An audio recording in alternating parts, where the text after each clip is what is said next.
হচ্ছে সেটি তোমরা ক্লাসে মনোযোগী হওয়া সত্ত্বেও পরীক্ষার জন্য ভালো পড়াশোনা করতেছো না। এটা হলো অ্যাজাম্পশন। এখন এটি ঠিক কিনা সেটা ইন্টারভিউ নিতে হবে প্রত্যেকের কাছ থেকে, বা একটা স্যাম্পলের উপর ভিত্তি করে কিছু ইন্টারভিউ ডেটা কোয়ালিটেটিভলি অ্যানালাইসিস করে ফাইনালি একটা কনক্লুশনে আসা হবে যে whether they are good enough for the preparation of exam or not.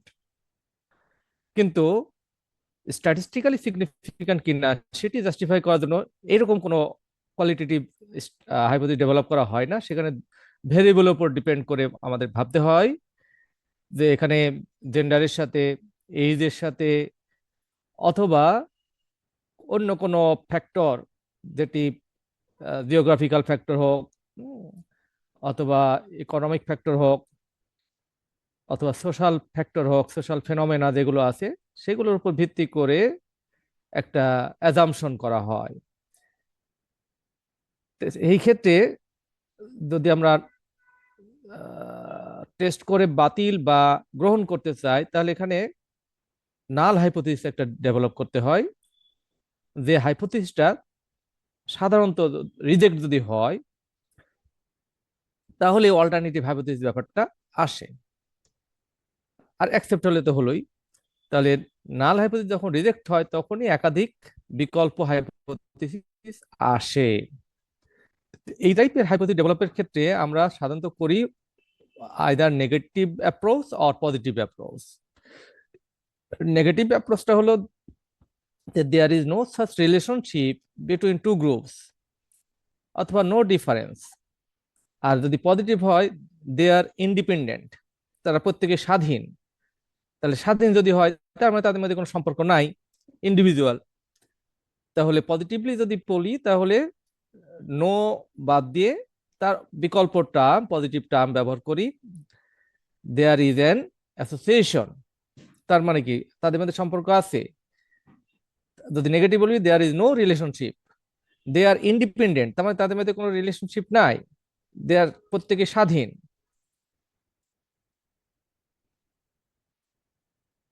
এখন এই অ্যাজাম্পশন গুলো যখন আমরা করি তখন অবশ্যই কিছু বৈশিষ্ট্য আমাদের এই হাইপোথিসিসের মধ্যে থাকতে হবে। যেমন এটি আমি যখন টেস্ট করব তখন যদি আমি নিজেই না বুঝি যে কোন ভেরিয়েবলের সাথে কোন ভেরিয়েবলের কি সম্পর্ক আমি দেখতে চাই, সেটি যদি ক্লিয়ার না থাকে তাহলে আমার টেস্ট করা যাবে না, ডেটা কালেক্ট করা যাবে না। তাহলে it should be briefly but clearly stated. ব্রিফলিটা পরেরটা আছে প্রিসাইজ। আননেসেসারি রিডান্ডেন্ট বা অতিরঞ্জিত কোনো শব্দ যুগল যেন স্টেটমেন্টের ক্লারিটি নষ্ট না করে সেদিকে খেয়াল করতে হবে। ব্যাখ্যা করে একটা স্টেটমেন্ট ডেভেলপ করা হলো, সেটি এক লাইন, দুই লাইন, তিন লাইন, অর্থাৎ কয়েকটা শব্দ পড়ার পরেই আর এটার প্রতি আর আগ্রহ থাকে না বা বুঝতে কষ্ট হয়। এই জন্য একদম শর্টকাট এবং straight forward statement should be better. যখনই ক্লিয়ার এবং প্রিসাইজ হবে তখন যেন ভেগনেস না থাকে। ক্লিয়ার থাকলেই অটোমেটিক্যালি ভেগনেস দূর হবে। ভেগনেস দূর হলেও সবসময় যে সিম্পল হবে তা কিন্তু না। এই জন্য সিম্পলিসিটি এখানে একটি আরেকটি গুরুত্বপূর্ণ বৈশিষ্ট্য। আর এমন হাইপোথিস ডেভেলপ করা যাবে না যেটি দৃশ্যত মনে হতে পারে যে এটা অমূলক। এই জন্য ভ্যালিডিটি আর রিলায়েবিলিটি মাস্ট বি এনশিওর্ড। যখন এটা সিম্পল হবে, প্রিসাইজ হবে, ক্লিয়ার হবে, তখন আননেসেসারি এটিকে ডুপ্লিকেট শব্দ অথবা যেখানে দ্বৈত অর্থ বহন করে এমন কিছু শব্দ এখানে ব্যবহার করা যাবে না। এটি মোর স্পেসিফিক হতে হবে, একেবারে জেনারেলাইজ করা যাবে না। সাধারণীকরণ করলে রেজাল্ট একদম পরিষ্কার করে দুটো ভেরিয়েবলের মধ্যে যে রেজাল্ট হওয়ার কথা নাও হতে পারে। এই জন্য মোর স্পেসিফিক হওয়াটা বাঞ্ছনীয়। আর এটা যেহেতু এটি স্ট্যাটিস্টিক্যালি টেস্ট করা হবে, এটা কত পার্সেন্ট সিগনিফিক্যান্ট লেভেল, আইদার 1% আর 5% সিগনিফিক্যান্ট লেভেলে এটি টেস্ট করার যোগ্যতা রাখতে হবে। তাহলে পরিচ্ছন্নতা, সুস্পষ্ট, সংক্ষিপ্ততা, সরলতা, নির্ভরযোগ্যতা, সুস্পষ্টতা এবং টেস্টেবল, পরীক্ষণযোগ্য হতে হবে। এটি কি কাজে আমাদের হাইপোথিসিসটা লাগবে? আমরা যে অবজার্ভ করি সেই অবজারভেশনের কতটুকু এটা ভ্যালিড, এটা আদৌ এটা এক্সপেরিমেন্ট করা সম্ভব কি না। তাহলে আমরা যখন অবজার্ভ করি, অবজার্ভে একটা মাইন্ড সেট আপ করতে হয়। আমি শুধু দেখলাম, একটা বর্ণনা তৈরি করলাম, এটি কিন্তু না। আমি কি দেখলাম, কার সাথে কি ধরনের সম্পর্ক বিদ্যমান আছে অথবা হতে পারে, এমন একটা মাইন্ড নিয়েই কিন্তু আমাদের অবজার্ভ করতে হয় বা এক্সপেরিমেন্ট করতে হয়। তাহলে যখন আমরা কোনো কিছু অবজার্ভ করব বা এক্সপেরিমেন্ট করব, তখন কিন্তু হাইপোথিসিসটা আমাকে হেল্প করবে। আগে থেকে প্রিডিফাইন্ড হাইপোথিসিস যদি না থাকে, তাহলে আমি শুধু হ্যাপাজার্টলি অবজার্ভ করব, একটার পর একটা পরীক্ষা করলাম, কিন্তু তার ফলাফল বা কনক্লুশনে আসা গেল না। এই জন্য predefined hypothesis should be stated in such a way that it can be observed and experiment. It becomes the starting point for the investigation.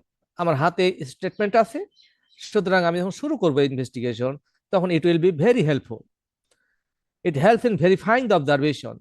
আমি যে অবজার্ভ করলাম, অবজারভেশনে যে ডেটাগুলি পেলাম, সেগুলো ভেরিফাই করতে আমাকে সহায়তা করবে এবং পরবর্তীতে কোনো সঠিক ডিসিশন বা দিক নির্দেশনা দিতে এটি গাইডলাইন হিসাবে কাজ করবে। ডিফারেন্ট টাইপস অফ হাইপোথিসিস আমি এখানে খুব জেনারেল ভাবে, মানে কার সাথে কার সম্পর্ক এরকম না করে খুব সংক্ষিপ্ত, কারণ আমাদের এটা উদ্দেশ্য না, আমাদের উদ্দেশ্য এখানে কিছু অঙ্ক করা। জাস্ট এটা একটু রিক্যাপ করা, যে আগে তোমরা পড়েছো নিশ্চয়ই, এর সাথে একটুখানি হলেও সম্পর্ক আছে। দেখো, সিম্পল হাইপোথিসিস, কমপ্লেক্স হাইপোথিসিস যখন আমরা ডেভেলপ করব, তখন এই হাইপোথিসিস গুলো কোন ধরনের সেটা আমাকে ডিটারমাইন করতে হবে। ডিরেকশনাল, নন ডিরেকশনাল, নাল এবং ক্যাজুয়াল অর অ্যাসোসিয়েটিভ হাইপোথিসিস, এগুলো আমি ডিটেলসে যাচ্ছি না। হাইপোথিসিস ডেভেলপ এবং টেস্টিং এর সময় দুই ধরনের ভ্রান্তি বা ভুল ভুল হতে পারে। একটিকে বলা হয় টাইপ 1 এরর, আরেকটি বলা হয় টাইপ 2 এরর। টাইপ 1 এরর যখন হয়, অর্থাৎ নাল হাইপোথিসিস ট্রু, যখন এটা ট্রু হবে আমরা অ্যাকসেপ্ট করে নেব, এটাই হলো correct decision. But it is true by chance it is rejected. It is true, but unfortunately it is rejected somehow. Then there is an alpha error. We call it type 1 error. তাহলে the hypothesis which is correct and true, but it is rejected, it is an error. This type of error is called type 1 error or alpha error. Alternatively, the hypothesis is false, that should be rejected, and this is the correct decision, but somehow it was accepted. It is a wrong, it is an error, and this type of error we call it type 2 error or beta error. তাহলে what are the errors usually happened in hypothesis testing or formulating? তাহলে two types of error may be encountered during the formulation or testing of hypothesis. Type 1 error, that is the hypothesis is true, it should be accepted as a correct decision, but somehow it is rejected. We call it type 1 error or alpha error. And other type of error, when the hypothesis is false or not true, that should be rejected, which should be the correct decision. But unfortunately, the hypothesis was accepted. This type of error, we call it type 2 error or beta error. Testing এর প্রসিডিউরটা তোমরা অবশ্যই জানো, এটাও বিভিন্নভাবে vary করে স্টেপগুলো, আমরা এখানে গেলাম না, জাস্ট পয়েন্ট আউট করছি কয়েকটা। প্রথমত হাইপোথিসিসকে আমাদের ডিফাইন করতে হবে, এটা নাল বা অল্টারনেটিভ। নাল যখন রিজেক্ট হয় তখনই অল্টারনেটিভ আসে। টেস্টিং করার সময় আমরা দুই ধরনের ডেটার টেস্ট করি, একটা হলো প্যারামেট্রিক টেস্ট আর একটা হলো নন প্যারামেট্রিক টেস্ট। প্যারামেট্রিক টেস্টের মধ্যে কি কি পড়তে পারে এবং নন, এই কথা বলো না, প্যারামেট্রিক টেস্টের মধ্যে কি কি পড়তে পারে এবং নন প্যারামেট্রিক টেস্টের মধ্যে কি কি পড়তে পারে। জেড টেস্ট টি টেস্ট, এফ টেস্ট, অ্যানোভা, এগুলো সব প্যারামেট্রিক টেস্টের মধ্যে পড়ে। আর নন প্যারামেট্রিক টেস্টের মধ্যে পড়বে chi square test, U test, H test, অর্থাৎ Mann Whitney U test, Kruskal Wallis test, এগুলো নন প্যারামেট্রিক টেস্টের মধ্যে পড়ে। Parametric test based on the assumption that the data is study under the study have been drawn from the population with normal distribution, not from the sample. তাহলে parametric টেস্টে population থেকে normal distribution as usual আমরা data collect করি। এই parametric test কখন হয়? when the data has a normal distribution, when the measurement scale is interval or ratio. এটা তোমরা নিশ্চয়ই পড়েছো যে ডেটার স্কেলিং করার সময় আমরা ডেটাকে যে scale data, interval data, ratio data ভাগ করে নিই কোন ধরনের ডেটা। এইখানে যে এক্সাম্পলগুলো আমরা বলছিলাম, T test, analysis of variance or ANOVA, Z test, F test এবং Pearson's correlation of coefficient. Non parametric test, এটা ডিস্ট্রিবিউশন ফ্রি টেস্ট। এখানে নর্মাল ডিস্ট্রিবিউশনের পরিবর্তে not based on underlying assumption, that is it does not require population distribution to be denoted by specific parameter. আর এই টাইপের টেস্টগুলি কখন করতে হয়? যখন particular distribution cannot be assumed, এটা এখানে প্রেডিকশন করা যায় না। when the study is better represented by the median, যখন এটা মধ্যমা দ্বারা ভালোভাবে এটিকে উপস্থাপন করা যায়। when the data is a normal distribution, উভয় জায়গায় normal distribution. when there is a ordinal data or rank data, আমরা এখানে র্যাঙ্ক কোরিলেশন যেটা করছিলাম স্পেয়ারম্যানের, এটা এখানে ব্যবহার করা যায়। এবং অর্ডিনাল ডেটা, যেটা অর্ডার করা থাকে, যে ডেটা রোল নাম্বার অর্থাৎ গ্রেড, একটা র্যাঙ্ক করা থাকে, অর্ডার করা থাকে, এই পজিশন থাকলে এত নাম্বার হলে এই পজিশনের, অথবা সহকারী librarian, senior librarian, deputy librarian একটা র্যাঙ্ক করা, এটা প্রফেশনাল পজিশন অনুযায়ী র্যাঙ্ক করা। তাহলে এখানে র্যাঙ্ক করা বা অর্ডিনাল ডেটা থাকলে, আর আগেটা ছিল রেশিও বা ইন্টারভেল ডেটা থাকলে। when the sample size is very small, তাহলে নন প্যারামেট্রিক টেস্টের সময় স্যাম্পল সাইজ, বিশাল স্যাম্পল সাইজ হলে ডিফিকাল্ট হয়, হবে না তা না, ডিফিকাল্ট হয়। when the measurement scale is nominal or ordinal, দুই ধরনের, নমিনাল অথবা অর্ডিনাল স্কেল হলেই করা যাবে। Examples of non parametric chi square test, chi স্কয়ারের সিম্বলটা এরকম কিছুটা এক্স এর মতো, chi square. Wilcoxon rank sum test, Wilcoxon signed rank test, Mann Whitney U test, Kruskal Wallis test, Spearman's rank correlation. এখন আমরা এত তো করতে পারবো না, জাস্ট একটা নমুনা দেখানোর জন্য আমরা কাই স্কয়ারে যাব। এখানে পার্থক্যটা একটু দেখে নিবে, প্যারামেট্রিক এবং নন প্যারামেট্রিক টেস্ট বলতে কি বোঝায়, দুটোর পার্থক্য কি, এটা পড়ে নিবে একটু। কাই স্যার স্কয়ার টেস্ট, থিওরি, সব থিওরি গুলো কি স্যার পড়তে হবে মানে পরীক্ষার জন্য? পড়তে হবে না তো আমি এত সময় নষ্ট করলাম কেন? পড়তে তো হবে, কোনো থিওরি অঙ্ক করার সাথে সাথে থিওরি গুলো দেখতে হবে না, এটা পড়তে পারে। What are the what type of errors we encounter during hypothesis testing? What do you mean by parametric and non-parametric test? What are the examples of parametric and non-parametric test? When to conduct a parametric non-parametric test? Differentiate between parametric and non-parametric test. ঠিক আছে? জি sir, জি sir. Now, sir খাতা বের করো, খাতা বের করো, খুব ভালো করে খেয়াল করবে। How to compute chi-square test? উপরে যে ফর্মুলাটা দেখছো, chi square is equal to summation, টোটালটার মধ্যে summation, sum of observed frequency minus expected frequency whole square divided by expected frequency. এটা যে ফলাফল হবে সেটার সামেশনটা। যদি অবজার্ভ ফ্রিকোয়েন্সিকে ও দ্বারা প্রকাশ করা যায় এবং এক্সপেক্টেড ফ্রিকোয়েন্সি ই দ্বারা প্রকাশ করা যায়, তাহলে এটা ইকুয়েশনটা হবে summation O minus E whole square divided by E, উপরের কথা অনুযায়ী observe frequency minus expected frequency whole square divided by expected frequency. এখন how to calculate expected frequency? Expected frequency is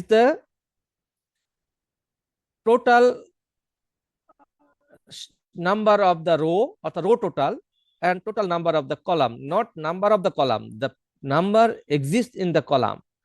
suppose there are 3 columns, তাহলে number 1 কলামে 3টা data আছে, 3টা ডেটার সমষ্টি কত সেটা কলাম 1 এর ডেটা। কলাম 2 এর 3টা সমষ্টি কত সেটা কলাম 2 এর ডেটা। অনুরূপভাবে রো 1 এ কতটা ডেটা আছে তার টোটাল কত সেটা রো 1 এর ডেটা। এইভাবে রো টোটাল এবং কলাম টোটাল করে তাকে গুণ করে গুণফলকে টোটাল ফ্রিকোয়েন্সি দ্বারা ভাগ করা, এন দ্বারা ভাগ করা। এই ভাগ করলে আমরা এক একটি এক্সপেক্টেড ফ্রিকোয়েন্সি পাবো প্রত্যেকটা আইটেমের উপর। আরেকটি প্রয়োজনীয় বিষয় এখানে আমাদের খেয়াল করতে হবে, degree of freedom, DF. How to calculate degree of freedom in chi-square test?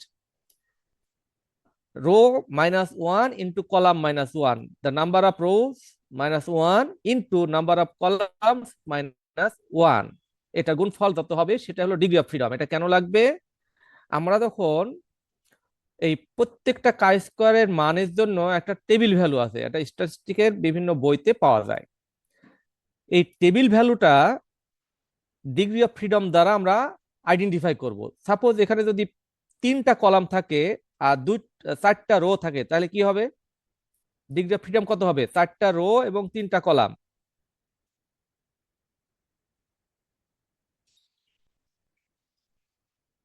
Hmm, sir 12। কেমনে? স্যার 4টা রো 3টা কলাম, 6 স্যার স্যার 6 হবে, 4টা রো 6 3টা কলাম 6 6 হবে। 3 দুগুণে 6 হবে 6। 6 হবে। হ্যাঁ, ডিগ্রি অফ ফ্রিডম হবে 6। তাহলে ডিগ্রি অফ ফ্রিডম 6 এর ক্ষেত্রে কাই স্কয়ারের মান কত এটা টেবিলে নির্দেশিত আছে, অলরেডি এটা বের করা আছে। এখন আমরা যদি অঙ্ক করব, অঙ্ক করার পর আমাদের রেজাল্টটা কি হবে সেটার সাথে এটা কম্পেয়ার করতে হবে, এটা কম বা বেশি হবে। সাধারণত কম হলো একরকম ডিসিশন আসবে, বেশি হলে আরেক রকম ডিসিশন আসবে, ওইটা আমরা পরবর্তীতে দেখবো। তাহলে এখান থেকে আমরা যেটা দেখবো, প্রথমত সূত্রটা মনে রাখতে হবে যে কাই স্কয়ার টেস্টের সূত্র কি, অফ দ্য ফ্রিকোয়েন্সির সাথে এক্সপেক্টেড ফ্রিকোয়েন্সির বর্গমূল বর্গ করে তাকে এক্সপেক্টেড ফ্রিকোয়েন্সি দ্বারা ভাগ করতে হবে, করে তার সমষ্টি নির্ণয় করতে হবে। এখন এক্সপেক্টেড ফ্রিকোয়েন্সি কিভাবে বের করব? রো টোটাল এবং কলাম টোটালে গুণ করে তাকে টোটাল ফ্রিকোয়েন্সি দ্বারা ভাগ করব। আর ডিগ্রি অফ ফ্রিডম কিভাবে বের করব? যতটা রো আছে তাকে -1 এবং যতটা কলাম আছে তার সাথে -1 করে গুণ করব। স্যার রো এখন টোটাল কলাম টোটালটা কি আবার একটু আসো আসো বলবেন? আসো আসো আসো, এখন এখন আসো, এখানে আসো। এটা তুলে ফেলো খাতায়। তুলে ফেলবে কিভাবে?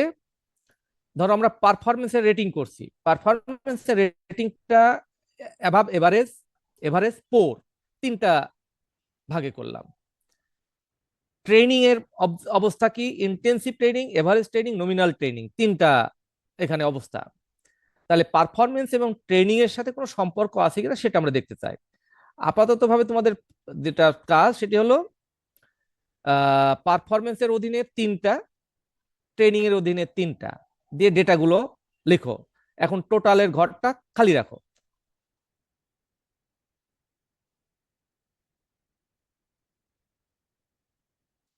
কারণ টোটাল তো আর আমার করে দেওয়া থাকবে না।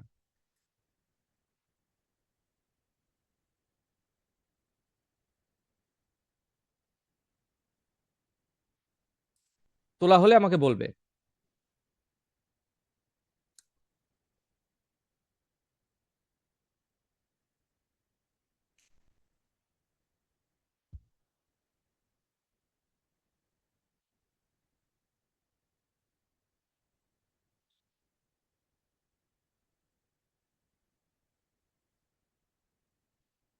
এগুলো তখন তোমরা প্যাকেজ সফটওয়্যারের মধ্যে মাধ্যমে করবে, কিছুই করা লাগে না। কিন্তু স্ট্যাটিস্টিক্যাল ভিত্তি তৈরি করতে গেলে তোমাকে তো ডেটা, তারপরে এগুলোর আইডেন্টিফিকেশন, এগুলো ম্যাথমেটিক্যাল সূত্র, এগুলো তো ভিত্তি, এগুলো ছাড়া তো কোনো জায়গায় কিছু করা যাবে না। হ্যাঁ, অঙ্ক হবে, রিসার্চ করতে পারবা বড় বড়, কিন্তু without having any knowledge on statistics. কারণ সফটওয়্যারকে কিছু ডেটা দিলে সে এমনি রেজাল্ট একটা করে দেয়, বলবো কাজ করে টেস্ট করে দাও, করে দিবে। কিন্তু how to interpret and what is the result, what is the significant, এটা কিন্তু আমি বুঝতে পারবো না।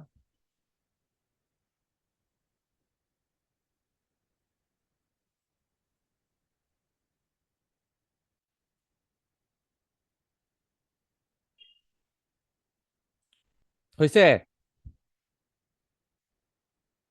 জি স্যার। তাহলে এখন তুমি বলো যে কয়টা রো এবং কয়টা কলাম পেলে? 3টা। পারফরমেন্সের অধীনে পারফরমেন্সের কলামটাতে যদি আমরা রো ধরি, ওই কলামের অধীনে কয়টা রো? 3টা রো।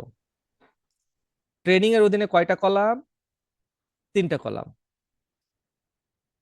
তাহলে 3টা রো এবং 3টা কলামের ডেটা আছে এখানে। কেন? পোর আছে না, পোর, অ্যাবাভ, এভারেজ, এভারেজ এবং পোর, 3টা। অনুরূপ ট্রেনিং এর অধীনে কলাম আছে ইন্টেন্সিভ, এভারেজ এবং নমিনাল। তাহলে 3টা রো এবং 3টা কলামের ডিগ্রি অফ ফ্রিডম কত হবে? 4। 4। Very good. এখন আমাদের টোটালটা কেন লাগবে? এক্সপেক্টেড ফ্রিকোয়েন্সি বের করার জন্য। এক্সপেক্টেড ফ্রিকোয়েন্সি বের করার জন্য আমরা কি বলেছিলাম? Row total into column total divided by N. মনে আছে? রো টোটাল জি into sir. Column total divided by 2, sorry 2 বলছি, মানে এন। তাহলে প্রথম রোর এক্সপেক্টেড ফ্রিকোয়েন্সি কত হবে? প্রথম রো এবং প্রথম কলাম। তাহলে বের করতে হবে এইভাবে: প্রথম রো, প্রথম কলাম, প্রথম রো, দ্বিতীয় কলাম, প্রথম রো, তৃতীয় কলাম, যেহেতু 3টা আছে। তাহলে কেমন করে সূত্র হবে? Expected frequency of R1C1, expected frequency of R1C2, expected frequency of R1C3। এটা একটা গেল। এরপরেরটা expected frequency of R2C1, R2C2, R2C3। Similarly, expected frequency of R3C1, R3C2, R3C3। এটা যদি আমরা সাজাই এভাবে, তাহলে প্রথম এক্সপেক্টেড ফ্রিকোয়েন্সিটা বের হবে কত? 290, অর্থাৎ R1 total, total R1 290 above এভারেজের, into C1 250 divide by total N 870, 870। দুই দিক দিয়ে যোগ করলে 870 হয় টোটাল। আমি কি বোঝাতে পারছি? স্যার এই জায়গাটা বুঝে নিয়েছি কেমন করলেন। তাহলে আমাদের এখন এক্সপেক্টেড ফ্রিকোয়েন্সি বের করতে হবে স্যার প্রত্যেক সব রো এবং সময় কি কলাম। রো এবং কলামের যোগফল সমান হবে দুই পাশ থেকে? তা নাহলে ডেটা ঠিক হবে কেমনে? ধরো এই টোটাল আমি নিলাম 500 জন। এখন এই 500 জনই তো বিভাজন হয়ে যাবে, অ্যাবভ এভারেজ, এভারেজ, পোর। হ্যাঁ, কখন হবে না? যদি মিসিং ভ্যালু থাকে। আমি স্যাম্পল দিলাম 500 জনকে, ডেটা দিলাম, কেউ পরে টিক দিল না, তাহলে সেটা মিসিং ভ্যালু। সেটা মিসিং ভ্যালু তো আমি কাউন্ট করব না। তখন এই টোটালের উপর একটা গরমিল আসবে। আদারওয়াইজ আমার যা ডেটা পেয়েছি, টোটাল ডেটা যদি সঠিকভাবে ভ্যালিড ডেটা হয়, তাহলে আমার যতটা স্যাম্পল ডেটা পাওয়া গেছে সেইগুলোই তো বিভাজন হয়েছে। কেউ এভারেজে দিছে, কেউ অ্যাবাভ এভারেজে দিছে, কেউ পোর দিছে, দেওয়ার পরে এতটা আসছে। এতটা আবার ইন্টেন্সিভের মধ্যে পড়ে গেছে, এতটা এভারেজের মধ্যে পড়েছে, এতটা নমিনালের মধ্যে পড়েছে। এই জন্য এই টোটাল কলামের যোগফল এবং টোটাল রোয়ের যোগফলটা টোটাল একই হবে। তাহলে 870 ডান বাম বা উপর নিচ যোগ করলে আমাদের 870 হয়। এটা হলো এন। তাহলে এখন প্রথম এক্সপেক্টেড ফ্রিকোয়েন্সি অর্থাৎ R1 হলো কত? টোটাল R1, কথা বলতে থাকো। অর্থাৎ 290। হ্যাঁ, ফার্স্ট রোর যে টোটাল সেটা হলো 290, ফার্স্ট কলামের টোটাল 250। তাহলে এক্সপেক্টেড ফ্রিকোয়েন্সি অফ R1 এবং C1 কত হবে? সূত্র অনুযায়ী 290 ইন্টু 250 ডিভাইডেড বাই 870। তাহলে 83। হ্যাঁ, ওটা আমরা পরে দেখছি। এখন দ্বিতীয়টা হলো R1 এবং C2, এটার এক্সপেক্টেড ফ্রিকোয়েন্সি কত হবে? 300 290, ইন্টু 330 ডিভাইডেড বাই 870। 870, হ্যাঁ, ও আরো আনসার স্যার 290। 290, হ্যাঁ। আবার R1 এবং C3 কত হবে? 290 গুণ 290 290, ইন্টু 290 হ্যাঁ, ডিভাইডেড ডিভাইডেড বাই বাই 870। 870। এইবার R2 এবং C1 কত হবে? 300 300 গুণ, হুম, 50 ভাগ 870। 870। R2 C2 কত হবে? 300 গুণন 330 ভাগ 870। 70। R2 এবং C3 কত হবে? 300 গুণন 290 ভাগ 870। 870। এবার R3C1 কত হবে? 280 গুণন 250 ভাগ 870। হুম। R3C2, 280 গুণন 330 ভাগ 870। হুম। R3C3, 280 গুণন 290 ভাগ 870। এই পর্যন্ত কারো বুঝতে সমস্যা আছে? স্যার 870 ইয়াটা বুঝিনি স্যার, হ্যাঁ, 870 এর ব্যাপারটা বুঝিনি। 870 দিয়ে কেন ভাগ? 870 আমাদের সূত্র আছে না এখানে? এই যে এক্সপেক্টেড ফ্রিকোয়েন্সি সমান row total into column total divided by N, N হলো টোটাল, ঠিক আছে? জি স্যার। এখন পরের স্লাইডে দেখো, তোমরা যা যা বললে সেটা আমি করে দেখিয়েছি। আগে একটা এই হাইপোথিসিসটাকে আগে, ওই নাল হাইপোথিসিসটা ডেভেলপ করে নিতে হবে, যে এখানে আমরা বলছি কি পারফরমেন্স এবং ট্রেনিং এর মধ্যে কোনো সম্পর্ক আছে কিনা। অ্যাট্রিবিউট পারফরমেন্স এবং training are independent, that means এটা পজিটিভলি ডেভেলপ করা হলো, আর ওইটারই যদি negatively develop, there is no relationship between performance and training. এখন আমরা দেখবো এক্সপেক্টেড ফ্রিকোয়েন্সি ক্যালকুলেট করবো। এখানে লিখবো যে calculation of expected frequencies, X E হলো এক্সপেক্টেড ফ্রিকোয়েন্সি, R1C1 তোমরা যা যা বললে সেইগুলো এখানে করা আছে। 1 2 3 4 5 6 7 8 9টা এক্সপেক্টেড ফ্রিকোয়েন্সি বের হয়েছে, কারণ কারণ কি 3টা কলাম 3টা রোরে 9টা ডেটা ছিল।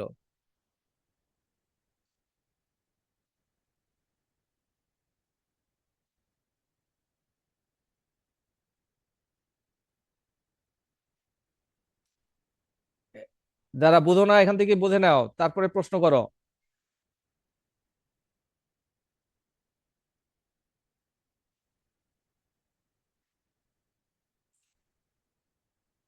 এটা আমি যেভাবে সিরিয়ালি বললাম সেই সিরিয়ালি করতে হবে, কিন্তু উল্টাপাল্টা করলে ভ্যালু আসবে না, কারণ এই লেখার সময় আবার আমাকে সিরিয়ালি সাজিয়ে দিতে হবে।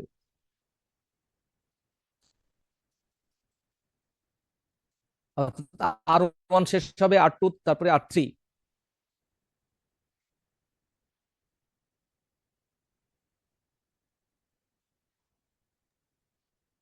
স্যার এটা দেখালে হুম, হবে নাকি হ্যাঁ, আবার টেবিলে দিতে হবে? পরে এটা টেবিলে কি টেবিলে মার্ক আবার হ্যাঁ দিতে হ্যাঁ, হবে? এটা এটা আগে বের করতে হবে এইভাবে, তারপর টেবিলে আসবে আবার। টেবিলে তোমার ওই যে অবজার্ভ ফ্রিকোয়েন্সি যেটা দেওয়া আছে, এই যে এটা তো অবজার্ভ ফ্রিকোয়েন্সি, এটা এটা সিরিয়ালি এইভাবে চলে যাবে। এই রো 1 আগে যাবে, তারপর রো 2, এইভাবে এইভাবে। এই স্লাইড আগে বুঝো কিনা দেখো, যারা যারা বুঝো নাই তারা একটু দেখো, তারপর আমি পরে স্লাইডে যাই।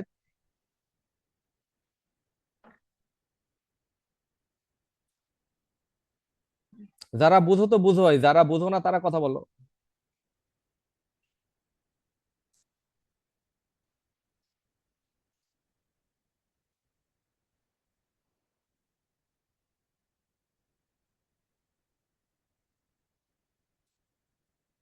প্রসিড করবো।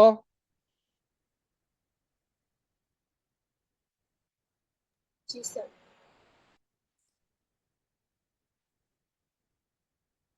অর্থাৎ যারা কথা বলো না তারা ভালো বুঝতেছো, এটা আমি ধরে নিলাম। এবার টেবিল অফ এক্সপেক্টেড ফ্রিকোয়েন্সি এটা আমরা সাজিয়ে নিলাম। আমরা দেখো আগেরটার সাথে আমি সিরিয়ালি যেতে বলছিলাম কেন, এই যে রো 1 এরটা 83.33, 110 এবং 96.67, সরি, হুম, ঠিক আছে। R1 শেষ, R2, R3 আমরা টেবিলে সাজিয়ে নিলাম।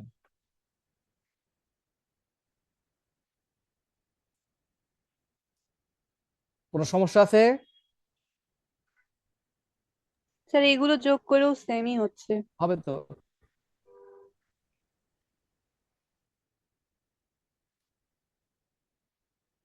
Next slide. এইবার আমাদের অঙ্কের সূত্র অনুযায়ী যাব। কাই স্কোয়ার সমান sum of observe frequency minus expected frequency whole square divided by expected frequency. তাহলে অবজার্ভ ফ্রিকোয়েন্সি ও যেভাবে ছিল 100 150, কলাম ওয়াইজ কত ছিল? এই যে কলাম 100 100 ইন্টেনসিভ নিছি, 100 150, তারপরে এভারেজ যাবে, তারপরে নমিনাল যাবে। 100 150, তারপর 150 180, এটা মিলেই দেখো অবজার্ভ ফ্রিকোয়েন্সিটা কলাম ওয়াইজ আমরা নিয়ে নিব।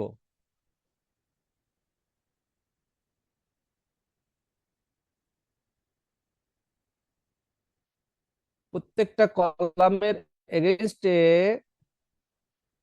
যখন আমরা এক্সপেক্টেড ফ্রিকোয়েন্সি নিব তখন আবার কলাম ওয়াইজ নিয়ে নিব, সিরিয়ালি চলে যাব কলাম ওয়াইজ।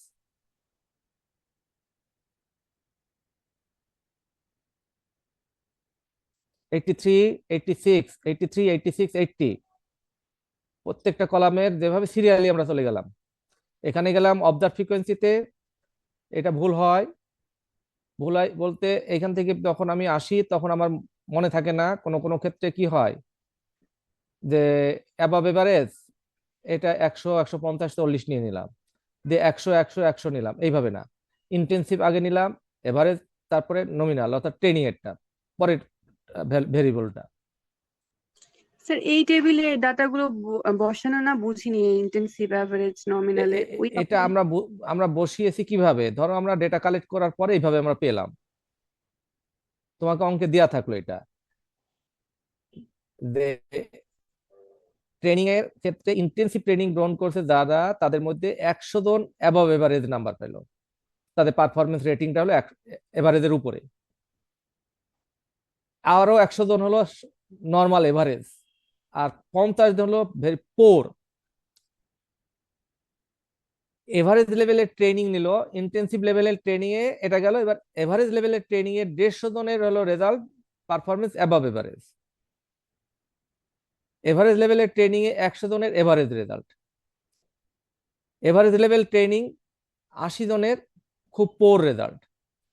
নমিনাল লেভেলের ট্রেনিং এর ক্ষেত্রে 40 জনের অ্যাবভ এভারেজ রেজাল্ট, 100 জনের এভারেজ রেজাল্ট, আর 150 জনের পোর রেজাল্ট। এই ধরুন নমিনাল, যত এদিকে আসছে তত পোরের মান বাড়ছে। স্যার বুঝছি, এটা আমাদের ডাটা সেট যেটা ডাটা আমরা সেট, কালেক্ট করেছি। হ্যাঁ হ্যাঁ, এটা তো আমার হাতে নাই, তোমার হাতে নাই, তুমি যা ডেটা পাবে সেটাই। জি ঠিক স্যার, আছে। বুঝছি। হুম। স্যার কিন্তু যোগ করলে সব কেন সেম হচ্ছে তাইলে? আমার টোটাল তো এতজনকে ডেটা দিছি, এতটা কোশ্চিনার পেয়েছি, তাহলে সেই কোশ্চিনার তো বিভাজন হয়ে গেল। তুমি তুমি বললে খুব ভালো, আরেকজন বললো খারাপ, আরেকজন বললো খুব ভালো, তাহলে তিনজন মিলেই তো আমার এই এতটা প্রশ্নের উত্তর আসছে, মানে এতটা কোশ্চিনার আসছে। ট্রেনিং এ পার্টিসিপেট করছি হ্যাঁ হ্যাঁ 870। হ্যাঁ, ও আচ্ছা। 870। জি। ঠিক আছে। স্যার আমাদের কাছে যেহেতু অবজার্ভ ফ্রিকোয়েন্সি আছে, এটা তো অ্যাকচুয়াল ডাটা যেটা আমরা হ্যাঁ পার্টিসিপেন্টদের থেকে পাইছি, হ্যাঁ তাহলে আমরা হ্যাঁ, এক্সপেক্টেডটা কেন বের করতেছি? অ্যাকচুয়ালটা বেশি ইম্পর্টেন্ট না? অবজার্ভ যেটা আমাদের। অবজার্ভ ফ্রিকোয়েন্সি যেটা আমরা পেলাম, এখন কাই স্কয়ার টেস্ট কার সাথে করব? কাই স্কয়ারের সূত্রই হলো এক্সপেক্টেড বের করতে হবে। এখন এখানে তো আমার তো কিছু করণীয় নাই। আমার করণীয় হলো এক্সপেক্টেড ফ্রিকোয়েন্সি সূত্রে বলছে বের করা লাগবে, এটা তারা ক্যালকুলেট করে নিশ্চয়ই কোনো না কোনো পেয়েছেন, সমাধান পেয়েছেন, আবার এক্সপেক্টেড ফ্রিকোয়েন্সি ভাগও করছেন। এখন তুমি যদি বলো স্যার আমি ভাগ করবো কেন, তাহলে তো আমি কিছু বলতে পারবো না। তুমি যদি এটাও বলো স্যার আমরা কেন আবার স্কোয়ার করব, নর্মাল ছিল এই তো ভালো ছিল, এখানে তো আমার বা তোমার হাত নাই। যিনি সূত্র তৈরি করছেন তাকে বলতে হবে ভাই তুমি কেন এটা করলে। ঠিক আছে। তার জি মানে স্যার। আমাদের এক্সপেক্টেড ফ্রিকোয়েন্সি বের করতে হবে, তা আমরা বের করছি। সবসময় অবজার্ভ ফ্রিকোয়েন্সি এটা রিলাই করা যায় কিনা তার জন্য কিছু প্রেডিকশন, যেহেতু এই টেস্টগুলো হাইপোথিসিস মানেই তো প্রেডিকশন, এই জন্য একটা এক্সপেক্টেড ফ্রিকোয়েন্সি কি হতে পারে এবং তার সাথে বিয়োগ করার পর যে ফলাফলটা আসবে বর্গ করে, এটার ভ্যালিডিটি কি এই সূত্রের মাধ্যমে সেটা পাওয়া যাবে। এবং এই যে রেজাল্টটা আসবে, এই রেজাল্ট আর আরেকটা হলো যে তৈরি করা রেজাল্ট টেবিলে আছে, সেই রেজাল্টটার পার্থক্যই বা কতটুকু, সেই পার্থক্যটা যদি কম বা বেশি হয় তাহলে ফলাফল উল্টা হবে। তো এটা এখন ধরো যে নিয়মের মধ্যে আমাকে করতে হচ্ছে। এখন আমি তো বলতে পারবো না স্যার কেন আমার যদি কম হয় কেন আমি ডিসিশন উল্টা বলবো, বেশি হলে কেন ওটা বলবো, এটা বলার কোনো সুযোগ নাই। এটা ওইভাবে বলে দেওয়া আছে, তাই আমরা করি। আর আরো ব্যাখ্যা ভালো দিতে পারে যারা মানে রিয়েলি পরিসংখ্যানের লোক, তারা বলতে পারবে ভালো করে এক্সপেক্টেড ফ্রিকোয়েন্সি কেন আমরা বের করব।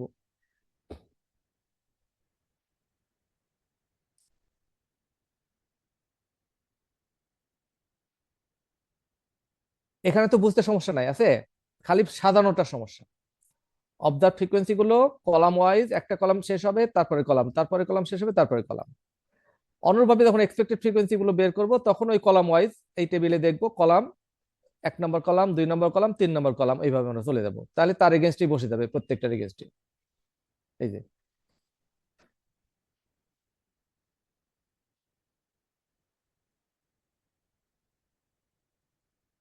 তাহলে summation O minus E whole square divided by E সমান 107.39 বা সামথিং লাইক দ্যাট।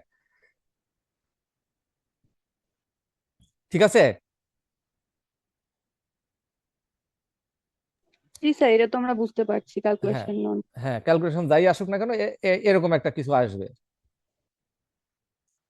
মানে কলাম আমাদের কয়টা হবে, একটা অবজার্ভ ফ্রিকোয়েন্সি যেটা দেওয়া থাকবে, আরেকটা হলো এক্সপেক্টেড ফ্রিকোয়েন্সি যেটা আমরা বের করব, দুটার মাইনাস করে এখানেও কিন্তু একটা কলাম কমানো যায়। ও মাইনাস ই হোল স্কয়ার একবারে দিলেও করা যায়, কিন্তু আমরা ভেঙে করছি, আগে দেখিয়েছি, তারপরে হোল স্কয়ার করছি, তারপরে ই দ্বারা ভাগ করছি, করে যোগ করছি।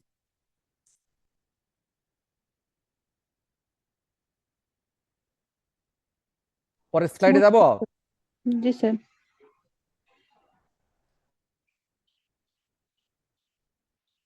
তাহলে 107.39 হলো আমাদের কাই স্কয়ারের মান। তাহলে ডিগ্রি অফ ফ্রিডম হলো R1 into C1, C R minus sorry R-1 into C-1। তাহলে 3টা কলাম ছিল, 3টা রো ছিল, তাহলে তার গুণফল হয় 4। তাহলে টেবিল ভ্যালুটা আমরা দেখব কোথায়, একটা চার্টে। ডিগ্রি অফ ফ্রিডম 4 যদি হয়, আর আমরা এখানে বলে দিচ্ছি যে 5%, 5% এরোর ধরে সিগনিফিক্যান্ট লেভেলটা, আমরা পরিসংখ্যানে সবসময় কিছুটা এরর থাকে। তো এটা হলো যদি পরীক্ষায় পড়ে যে 5% সিগনিফিক্যান্ট লেভেলে যথার্থতার মাত্রায় কাই স্কয়ার টেস্ট করো, বা 1% লেভেলে করো, তাহলে 1% হলে 0.01, 5%-এর জন্য 0.05, তাহলে 1%-এর জন্য 0.01। এর মান কত সেটা আমার দেখতে হবে। তাহলে একটা দেখবো ডিগ্রি অফ ফ্রিডম, আর একটা দেখবো এই level of significance. Level of significance পরীক্ষার মানে প্রশ্নে বলা থাকবে, যদি না থাকে তাহলে যে কোনো একটা দিয়ে করতে হবে। আরো লেভেল আছে, কিন্তু 5 আর একটাই খুব বেশি কমন, আরো আছে 0.25 আছে, 0.5 আছে, বহু রকম আছে। না থাকলে 1% অথবা 5% যে কোনো একটা দিয়ে করবো, আর উল্লেখ থাকলে সেটি দিয়েই করতে হবে। তা আমরা এখানে 5% উল্লেখ দিয়ে করছি। তাহলে 5% সিগনিফিক্যান্ট লেভেলের 4 ডিগ্রি অফ ফ্রিডমের কাই স্কয়ারের ভ্যালু এত, কোথা থেকে পেলাম, এই যে 9.49, এটা কোথা থেকে পেলাম, কোথা থেকে পেলাম বলো। এখন তো আমার তো বানিয়ে দেওয়ার বা তোমার বানিয়ে দেওয়ার তো কোনো ক্ষমতা নাই। 107.39 কে গুণ দিয়েছি 0.05 তাই এই 107.39 কে এটা দিয়ে গুণ দিয়েছি, দিলে এটা হয়। আমি কয়েকবার বললাম না টেবিল ভ্যালু, তাহলে আমাদের টেবিল ভ্যালুতে যেতে হবে। টেবিল ভ্যালুটা বিভিন্ন স্ট্যাটিস্টিক্সের বইয়ের শেষে একটা একাধিক কাই স্কয়ার সহ বিভিন্ন ধরনের স্ট্যাটিস্টিক্যাল টেস্টের টেবিল থাকে। এরকম একটা টেবিল থেকে আমরা কি পেলাম, ডিগ্রি অফ ফ্রিডম কত, 4। এই যে ডিএফ 4-এ আসো, 4-এর পর কত মাত্রা বললাম, 0.05, 5%। তাই না? জি স্যার। 0.05-এ দাও কাই স্কয়ারের মান 4 ডিগ্রি অফ ফ্রিডমে 5%-এর কলামে দাও কাই স্কয়ারের মান, দেখো 0.995, 0.990, 0.975, 0.950, 0.900, 0.100, 0.050, এইটা এই 0.050।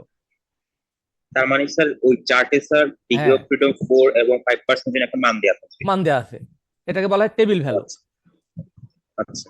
এই টেবিল ভ্যালু হচ্ছিল 4 না, এই যে এইখানে আছে 9.488, এটাকে আমরা ধরলাম 9.49, না ধরলেও চলবে, 9.488 ধরলেও ওটাই যেটা থাকবে। এক একটি বইয়ে কিছুটা ভেরিয়েশন থাকে এরকম, তো যেটা তোমার কাছে যে টেবিলটা থাকবে তুমি সেই টেবিলটাই ব্যবহার করবে। সামান্য কিছু এরকম ওই দশমিকের কারণে কিছুটা ভেরিয়েশন থাকতে পারে। তাহলে সেই ধরো টেবিলটা স্যার আমরা পরীক্ষায় কেমনে পাবো? পরীক্ষায় তোমাদের সাপ্লাই দেওয়া হবে। এখন যদি বলি আহ দাঁড়াও, 1% ডিগ্রি অফ 5-এর কাই স্কয়ারের মান কত? দেখা যায়, দেখতে পাও সংখ্যাগুলো, কি বুঝতে পারো?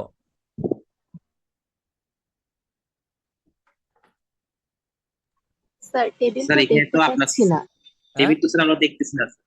টেবিল দেখতেছো না? জি স্যার। না না স্যার। স্যার। ও, তো তাহলে আর বুঝবা কেমন, এতক্ষণ ধরে কি কি করলা? আমি যে স্যার মান কিছু বললাম, বুঝিনি এতক্ষণ আমি ধরে। যে মান বললাম স্যার 9.488 বুঝতে আছে। পারছিলাম না, হ্যাঁ, আমরা দাঁড়াও, বলার ভাবছি চেষ্টা আপনি করছি। বলতেছেন। না না, আমি দেখাচ্ছি তো টেবিল, দাঁড়াও। না স্যার, আমরা কিছু দেখিনি। হুম, তাহলে আগেরটা আমি আগে স্টপ করি।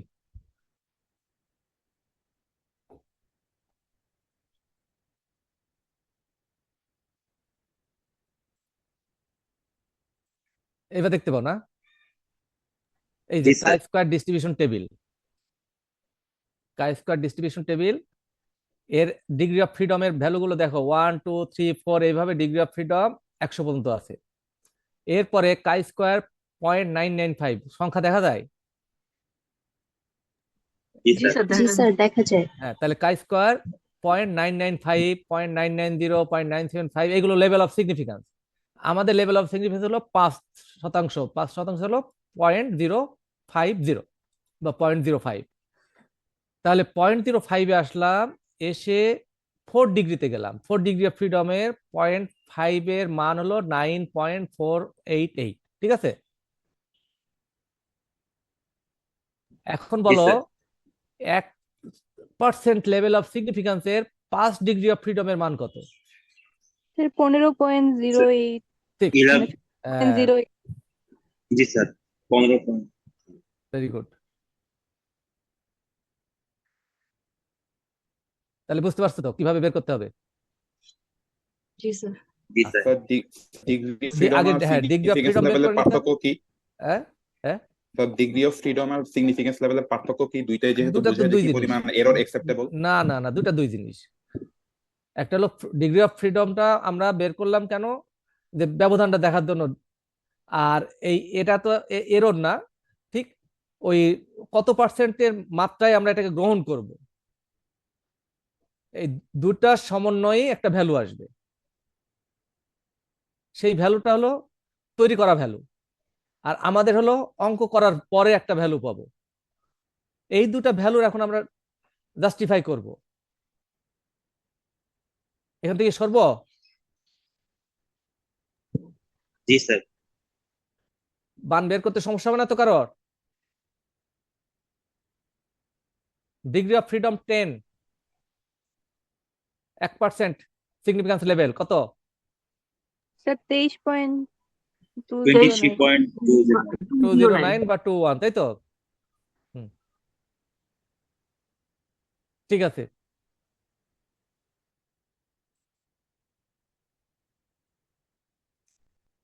এখন আমরা দেখব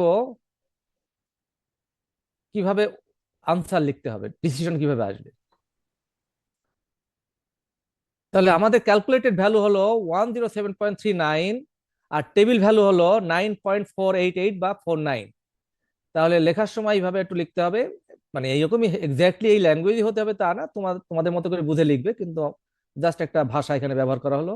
the calculated value of chi square that is 107.39 which is much greater than the table value of chi square.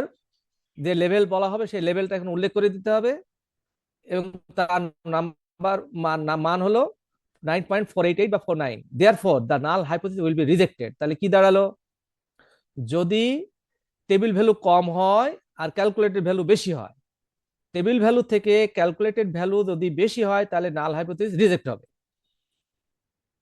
যদি নাল হাইপোথিসিস রিজেক্ট, আর যদি ছোট হতো, মানে ক্যালকুলেটেড ভ্যালু যদি টেবিল ভ্যালু থেকে কম হতো, তাহলে অ্যাকসেপ্ট হতো।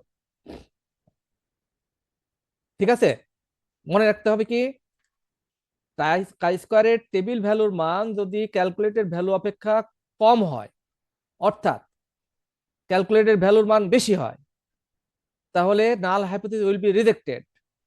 টেবিল ভ্যালু অপেক্ষা ক্যালকুলেটেড ভ্যালু যদি মান কম হয় বা ছোট হয়, তাহলে নাল হাইপোথিসিস উইল বি অ্যাকসেপ্টেড। যদি এটা রিজেক্টেড হয়, তাহলে আমাদের নাল হাইপোথিসিস কি ছিল, আমরা কি বলেছিলাম, there is no relationship between performance and training, that means there is a relationship. এটা যদি রিজেক্ট হয়ে যায়, তাহলে দেয়ার ইজ এ রিলেশনশিপ, তার মানে এটা ইন্ডিপেন্ডেন্ট না, তারা ডিপেন্ডেন্ট একটার সাথে আরেকটা।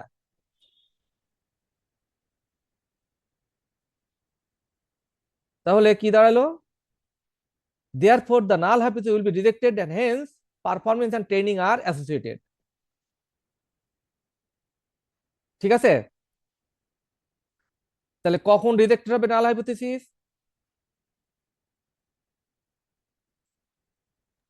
টেবিল ভ্যালু থেকে ক্যালকুলেটেড ভ্যালু বেশি হলে। বেশি হলে। কখন অ্যাকসেপ্ট হবে, যদি কম হয়। এখন এই অঙ্কটা করো। স্যার রিজেক্ট হলে স্যার এটা হচ্ছে ডিপেন্ডেন্ট একটার উপর একটা। হ্যাঁ, একটা আরেকটার সাথে ডিপেন্ডেন্ট, অ্যাসোসিয়েটেড, সম্পর্কযুক্ত। এই অঙ্কটা করো তাড়াতাড়ি।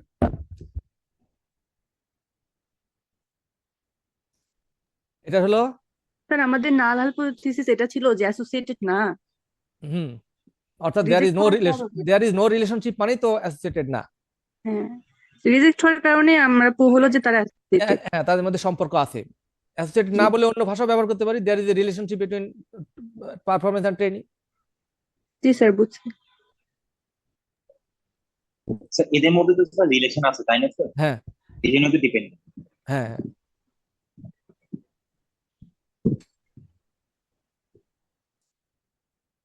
এখানে জেন্ডারের সাথে কালার প্রিফারেন্সে কোনো সম্পর্ক আছে কিনা এটা আমরা টেস্ট করব।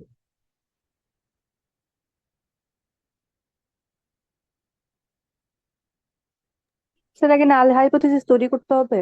ওরকম একটা বলে নাও, মনে মনে বলে নাও, পরে ঠিক করে নিও যে there is no relationship between gender and preference of colour.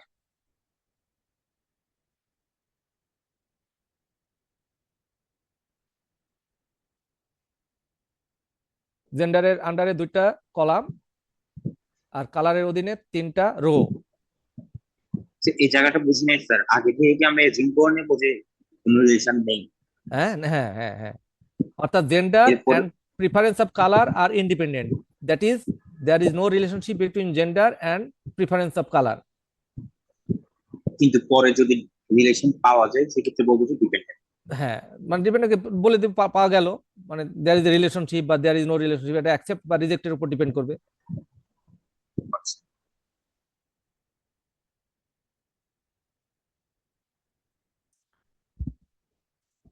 এটা করবা করে নিজেরাই মিলাবো, কারণ আমার কাছে এটা তো করা নাই, আমি নিজে মানে নিজের মতো করে বানিয়ে ধরো দিয়েছি।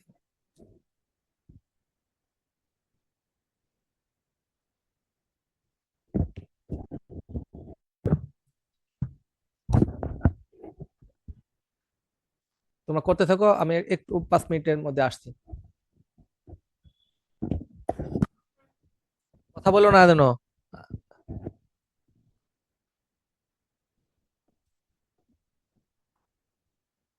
কথা বললে নিজেরা নিজেরা, যারা একেবারে বুঝো না তারা কাউকে জিজ্ঞাসা করো যে বুঝে, কে বুঝে? সবাই বুঝে।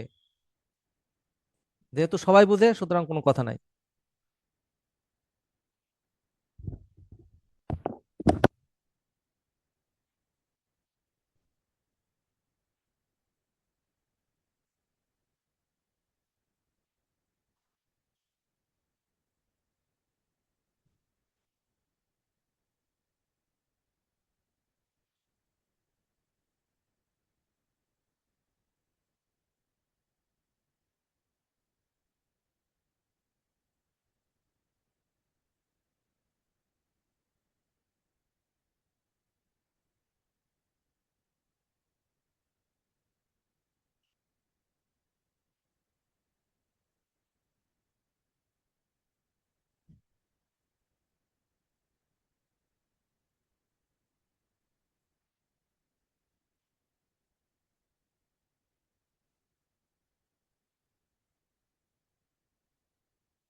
ভিডিও অফ কর।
কি অবস্থা?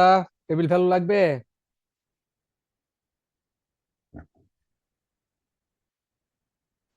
কত দূর এলো?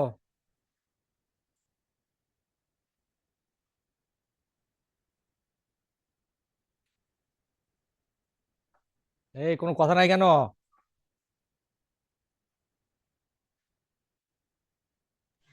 স্যার সূত্রে আসছি, ওটা শেষ হলে তারপর টেবিল ভ্যালুতে যাব।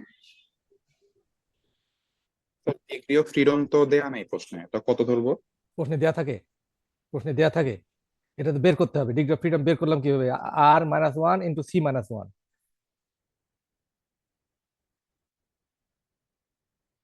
r-1 into c-1। এখানে r-1 কত? এক। কি জিরো হতে পারে? জিরো সাধারণত হয় না, তো আসতে পারে।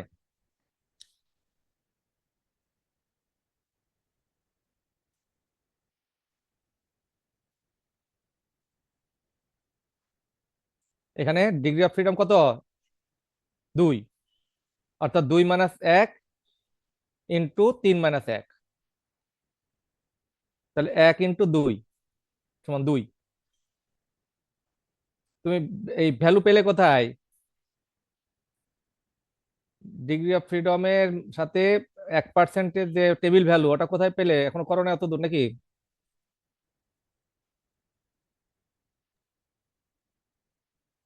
স্যার 9.210 টেবিল ভ্যালুটা। আছে তোমাদের কাছে? স্যার গুগল থেকে দেখছি। ও আচ্ছা আচ্ছা। আর হচ্ছে ক্যালকুলেটেড ভ্যালু আসছে 27.64। ও, এটা হলো 9.210, তাই না? জি স্যার। হ্যাঁ, 9.210। আর ক্যালকুলেটেড ভ্যালু? স্যার 27.64। তাহলে এটাও তো গ্রেটার, জি স্যার। তাহলে রিজেক্টেড হবে। জিরো কে যেন বললে? জিরো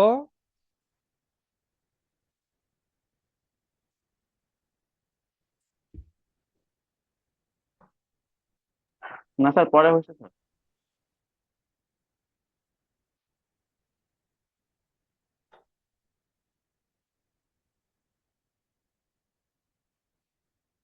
এই ফাঁকে আমি নামটা প্রেজেন্ট করে ফেলি।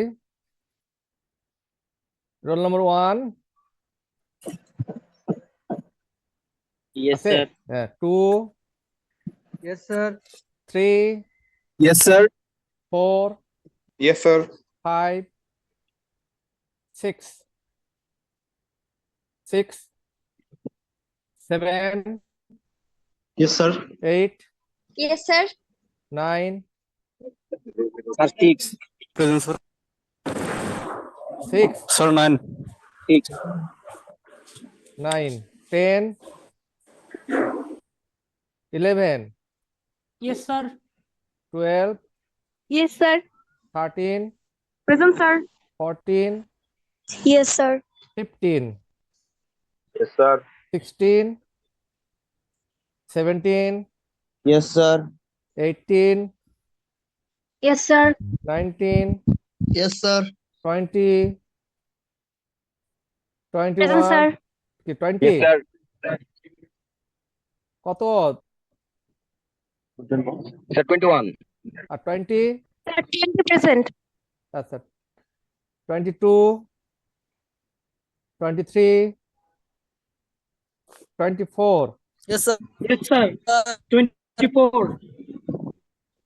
23 আছো? Sir, 24. হ্যাঁ, দিলাম। 25, yes sir. 26, 27, yes sir. 28, 28, 29, 30, yes sir. 31, 32, 31 sir. হ্যাঁ 32, 33, yes sir. 34, yes sir. 35,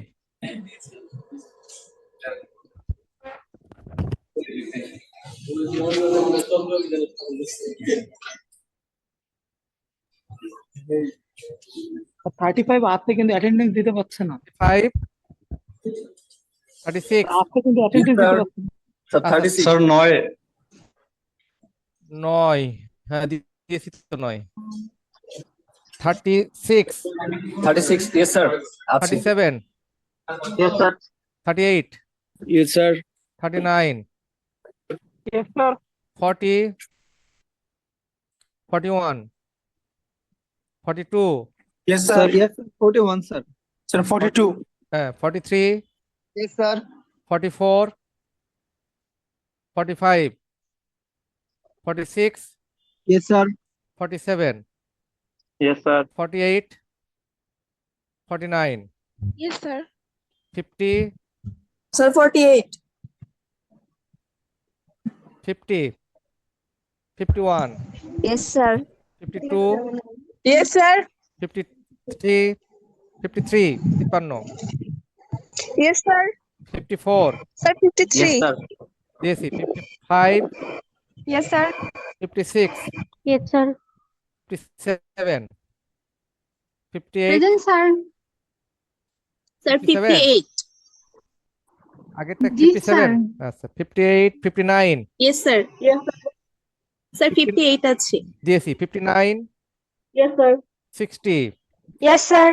61, Yes, sir.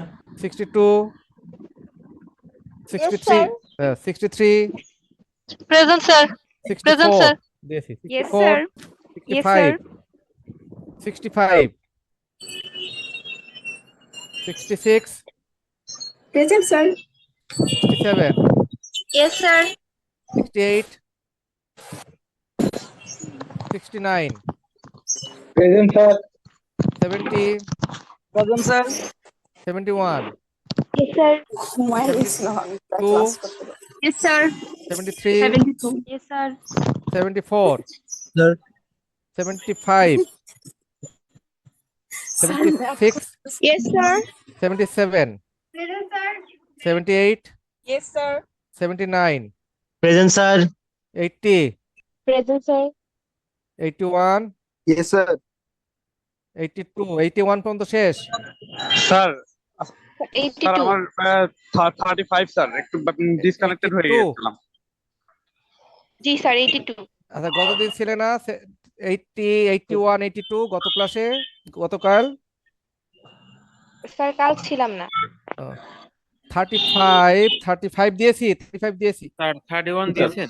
31 দিয়েছি 41 ও দিয়েছি Thank you, sir. স্যার 62. 62 দিয়েছি।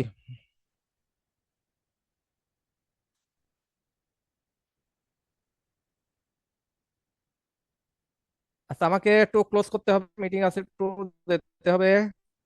আর কতক্ষণ?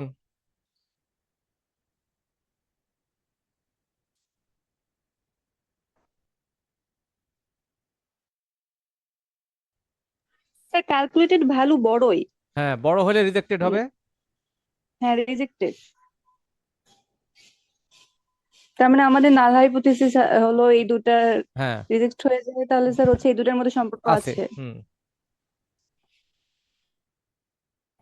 স্যার প্রথমে অ্যাজিউম কি যে কোনো একটা করতে পারবো, মানে যেটা করলাম? অ্যাজিউম করাটা হলো নাল ডেভেলপ করতে হবে, এটা হলো মেইন কথা। আমরা প্রথমে বলতে পারবো না যে তাদের সাথে সম্পর্ক আছে, আগে ধরে নিতে হবে সম্পর্ক আছে বললে তো আর কিছু করার নাই। কিন্তু যদি না থাকে, এটা যদি বাতিল হয় তবে আমাদের পরবর্তী কাজ আছে, তাহলে কি ধরনের সম্পর্ক আছে অল্টারনেটিভ হাইপোথিসিস তখন ডেভেলপ করতে হয়।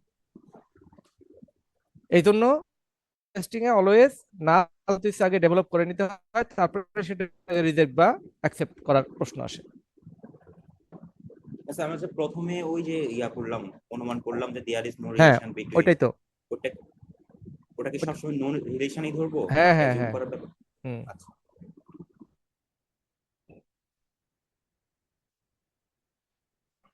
আচ্ছা আমি আবার একটা এই প্রবলেম দেবনি ক্লাসরুমে, আর আগের গুলি করছো তো নাকি? আগে যে ক্লাসরুমে যেগুলো দেওয়া ছিল ওগুলি করেছিলে? স্যার এখন করা হয়নি স্যার, মিলে তা করার আর কবে হবে? স্যার ক্লাসরুমে এগুলো করা হয়েছিল, এইচডব্লিউ হয়েছে। আচ্ছা, এগুলি সবাই না করলে প্র্যাকটিস হবে কেমন করে? যারা করো নাই তারা করে ফেলবে, আমি কিন্তু জিজ্ঞাসা করবো পরে ক্লাস। পরীক্ষা তো 8 তারিখ না, না 9 তারিখ? Sir 8, 9, 12 sir. মানে আমাদেরটা আগে জি স্যার। কয়টায়?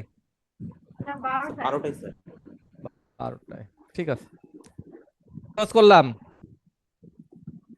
আর ওই কাই স্কোয়ারের ভ্যালুর এটা আমি ক্লাসরুমে দিয়ে দিব না, হ্যাঁ, টেবিল ভ্যালুটা তো জি স্যার। পাবা, গুগলে পেয়ে যাবা।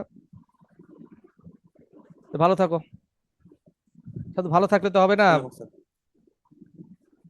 ভালো তো সবভাবেই থাকা যায়, কেউ না পড়েও ভালো থাকে, কেউ পড়েও ভালো থাকে। এখন একটু পড়াশোনা করো। জি স্যার। আল্লাহ হাফেজ, হ্যাঁ? আল্লাহ